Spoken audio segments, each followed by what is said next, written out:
So I recently made the switch from a Palm Pre to an iPhone 4S, and I'm spending time looking for apps and other things that will allow me to take advantage of the features while I'm hiking. So one of the things I ran across was some software for time lapse photography, and it's from a guy named Stephen Cheney, and something I wanted to play with today. But to do time lapse photography, obviously the tripod. So normally use my Petco Ultra. One of the things I like about this is the Velcro wrap, which allows me to wrap it around a tree, but I can also use it as a standard tripod. But there's no way to put the iPhone on there because there is no quarter thread on there. So went online, found a few different things that I could buy. Biggest thing I ran into is many of them require that you know what kind of case you're going to use in advance so that it fits. Well, I haven't decided on a case, and I'll probably change it several times. So I went looking for something better and ran across something by Joe Murphy on Instructables, where he talked about taking a simple spring clamp, taking that screw out, replacing it with a longer screw, and then putting this adapter on there. And then I added a little rubber weather stripping on there so I wouldn't scratch the screen, as well as give it a little bit more grip. Now, this one works really good, holds the camera very solid, comes in about 2.4 ounces.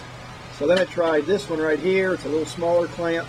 Doesn't have quite as much grip, but it seems to be adequate. It comes in at 1.6. So the way I'm making this one work is by how I attach the camera and actually let it rest on here. So what I can do is put it down like this, place the camera in here, and by having it rest right here, it doesn't want to slip. But if I did not have it resting, you can see it wants to move.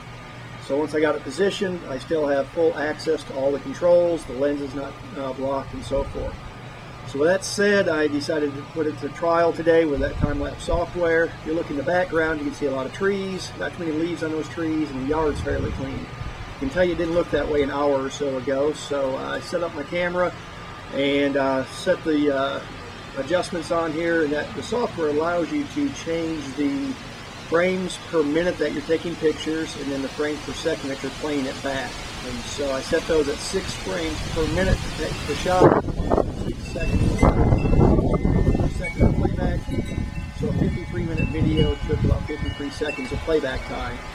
Now, one of the features I'd like to see added to the software, and I've already emailed the developer, was maybe a slider across the bottom that would allow you to say, I want to record an hour worth of time-lapse video, and based on your settings, it would then tell you how long the playback would be. So if I knew I wanted to have, say, a 40-second insert in this particular video, I could play with those settings and I wouldn't have to figure out how long it's going to be or do any post-editing to get it down to 40 seconds.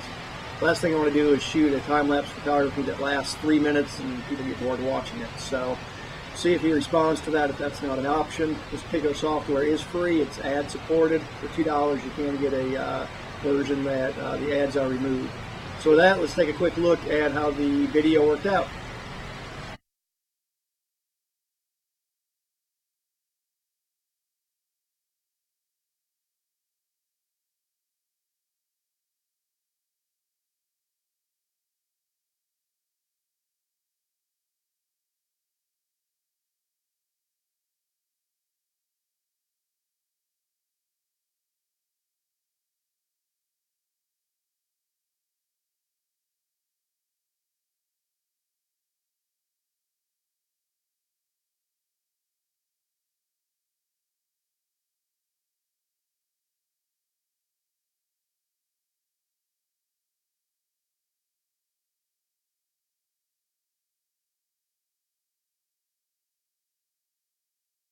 So as you can see, the pictures came out pretty good. There was, I think, 316 individual pictures in that video, and it took about a minute and a half to process it into a video. It came out at about, I think, 6.5 megabytes, so it's not too large of a file.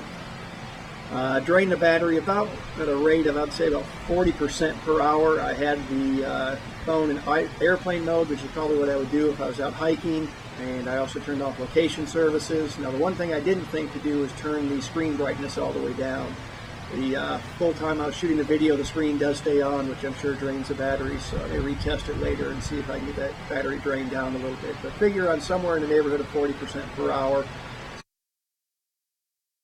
Little bonus feature here. I want to give a shout out to Triton, my brother-in-law, who's responsible for getting me into hammock camping and all things ultralight. As a little pay it forward, Triton, you can look to be getting my second clamp, so this will be coming your way when I see you at Thanksgiving. See you in a few weeks.